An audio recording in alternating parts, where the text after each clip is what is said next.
నమస్కారం. ఈరోజు మనం ఒక ఆసక్తికరమైన కేసు గురించి లోతుగా మాట్లాడుకుందాం. ఆంధ్రప్రదేశ్ తీర ప్రాంతంలో జరిగిన వరుస మోసాల వ్యవహారమిది.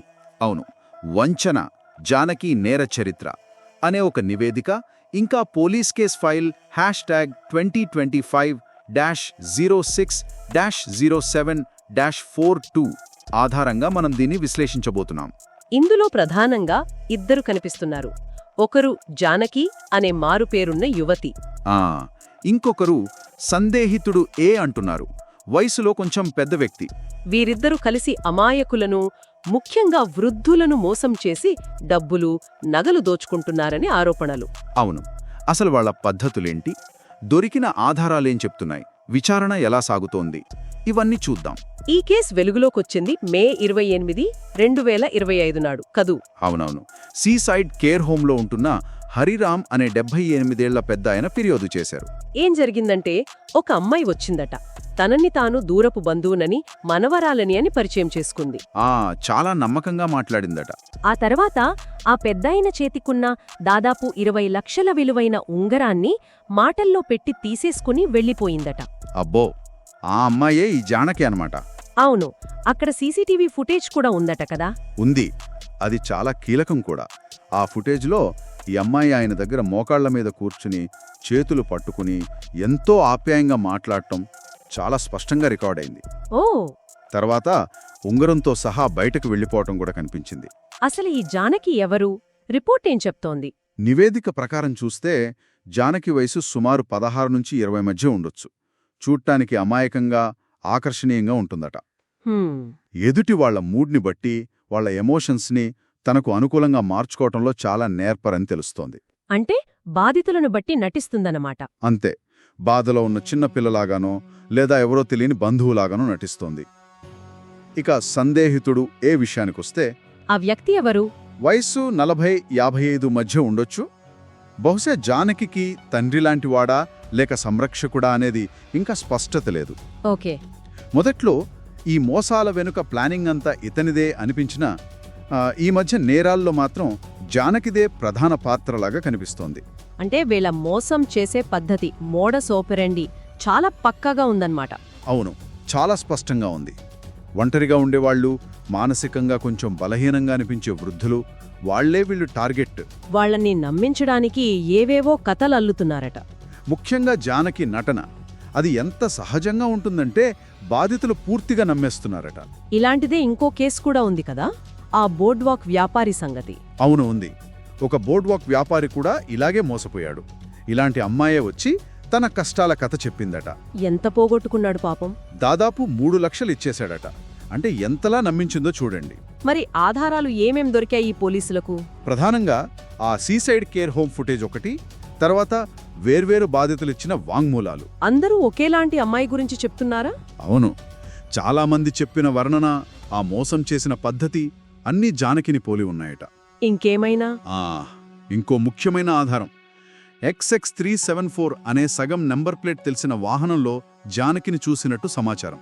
ఓ, ఆ వాహనమెవరిది? అక్కడే ఉంది అసలు విషయం. ఆ వాహనం ఎప్పుడో చనిపోయిన వ్యక్తి పేరు మీద రిజిస్టర్ అయి ఉంది. అంటే దొంగిలించిందా లేక నకిలీ రిజిస్ట్రేషనా? అదే తేలాలి. అది పెద్ద చిక్కుముడి. ఇంకో విషయం ఏంటంటే, పాత కేసుల్లో సందేహితుడు ఏ జానకితో పాటు కనిపించేవాడు. కానీ ఇప్పుడు ఈ మధ్య జరిగిన కొన్ని సంఘటనలలో అతను ప్రత్యక్షంగా కనిపించడం లేదని తెలుస్తోంది. విచారణ ఎలా సాగుతోంది? ఇన్ని క్లూస్ ఉన్నాయి కదా. విచారణ వేగంగానే జరుగుతోంది. ఇది చిన్న విషయం కాదు.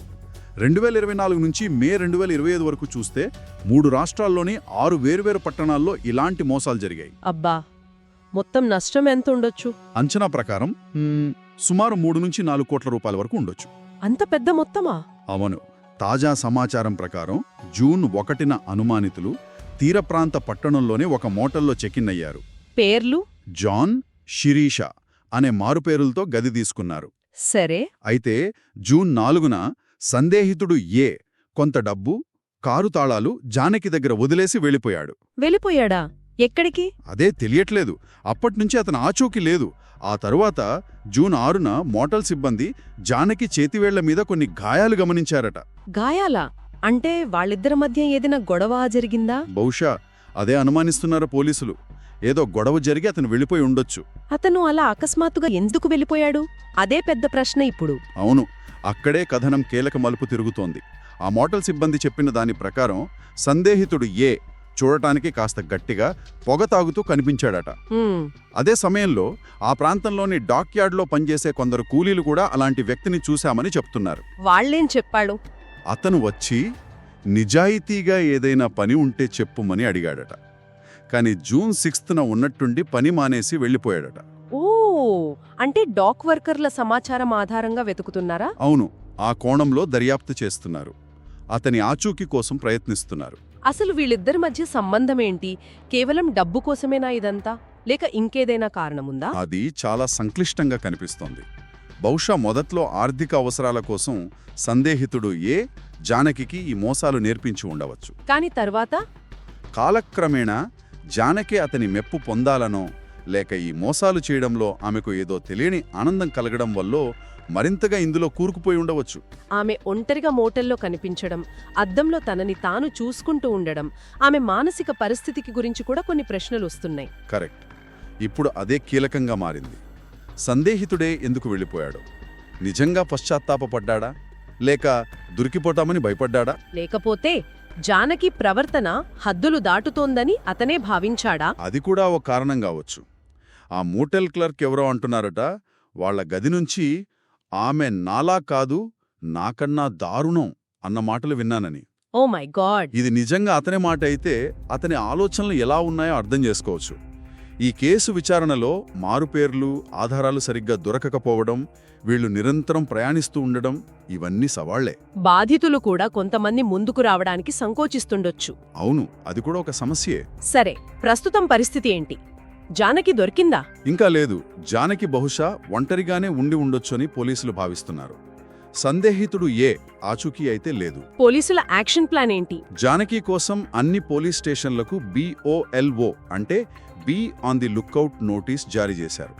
సందేహితుడు ఏ కోసం డాక్ వర్కర్ల సమాచారం, అతను పనిచేసిన చోట రికార్డులు పరిశీలిస్తున్నారు. ఆ కారు సంగతి? ఆ వాహనం కోసం కూడా గాలిస్తున్నారు. ఇంకా ఎవరైనా బాధితులున్నారేమోనని కూడా ఆరా తీస్తున్నారు. అంటే ఆమె ప్రవర్తనను అంచనా వేయడానికి సైకాలజిస్టులను కూడా సంప్రదిస్తున్నారా? అవును, ఒక ప్రవర్తన విశ్లేషకుడి సహాయం తీసుకుంటున్నారు. జానకి తెలివితేటలు, ఆమె ఇతరుల భావోద్వేగాలను ఎలా వాడుకుంటుంది, సందేహితుడు ఏ మార్గదర్శకత్వంలో ఆమె ఎలా ఇంతలా తయారైంది, అతను లేనప్పుడు ఆమె ఎలా ప్రవర్తించొచ్చు అనేది ముఖ్యం కదా? చాలా ముఖ్యం. అతని నిష్క్రమణ తరువాత ఆమె తదుపరి చర్యలు ఎలా ఉంటాయనేది ఇప్పుడు కీలకం. ఆమె మరింత రిచ్చిపోతుందా, లేక తప్పులు చేసి దొరికిపోతుందా అనేది చూడాలి. ఇదంతా వింటుంటే నాకు ఆలోచనొస్తోంది. ఇంతకాలం ఒకరి అదుపులో, మార్గదర్శకత్వంలో పనిచేసిన జానకి ఇప్పుడు ఒంటరి అయింది. అవును. ఈ స్వేచ్ఛ ఆమె నేర ప్రవృత్తిని మరింత ప్రమాదకరంగా మారుస్తోందా, లేక అదుపు తప్పి ఏదైనా పొరపాటు చేసి చివరికి పట్టుబడటానికి దారితీస్తోందా? అది నిజంగా ఆలోచించాల్సిన విషయమే. కాలమే సమాధానం చెప్పాలి.